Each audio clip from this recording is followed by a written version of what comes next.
To Beirut to speak with Zeina, who is with us there. Zeina, what's the latest you're hearing on these rocket attacks, and do we have a better understanding of exactly what was hit? Well, this was a late-night attack by Hezbollah. Hezbollah claiming responsibility, saying it was in retaliation for Israel's bombardment of southern villages. This was not the promised response by Hezbollah for the killing of its senior military commander. What we witnessed last night really is what we have been witnessing over the past 10 months. Hezbollah firing rockets across the border, saying that it is targeting a military base. There were no casualties. The Israeli military saying that the rockets fell in open areas. Yes, some of them, there were impacts. And what this says really is that Hezbollah has been testing Israel's air defense system. And it's what they've been doing for some time now. They want to know its vulnerabilities. And it has been vulnerable, not just to rockets or missiles, but drones, especially drones in recent days.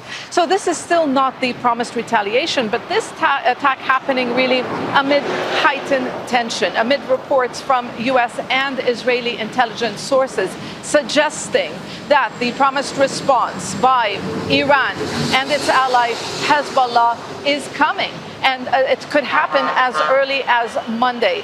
And this response really is what many have been waiting for.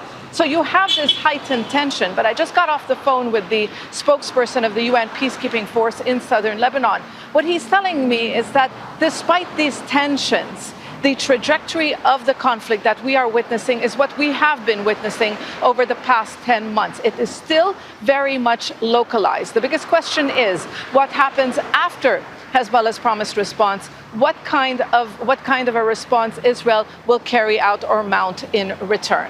Yeah, and just in regards to that, Zeina, is the country ready for a wider conflict? And if so, how are authorities actually preparing for that? Well, this is a country facing multiple crises. You have a caretaker government in place with really no executive authority. They've been holding meetings over recent days, trying to see what kind of resources they have in the event of a widening conflict. So far, 100,000 people have been displaced by this conflict. Up to 1 million could be displaced if this becomes an uncontrolled conflict. They're talking about available food for up to 3 months in case there is a siege in the country, in case the airport is targeted and food is not being able to be brought in from the port. So there are contingency plans in place, but the bottom line, this is a nearly bankrupt state.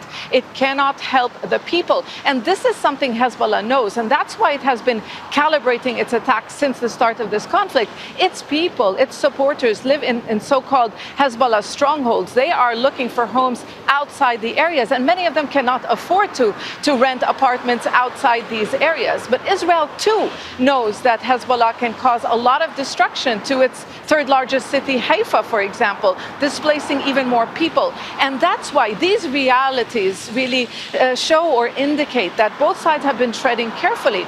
And Hezbollah's chief was very clear when he said, we are not going to act impulsively. Thank you so much, Zeina Khodr, for us there in Beirut. Make sure to subscribe to our channel to get the latest news from Al Jazeera.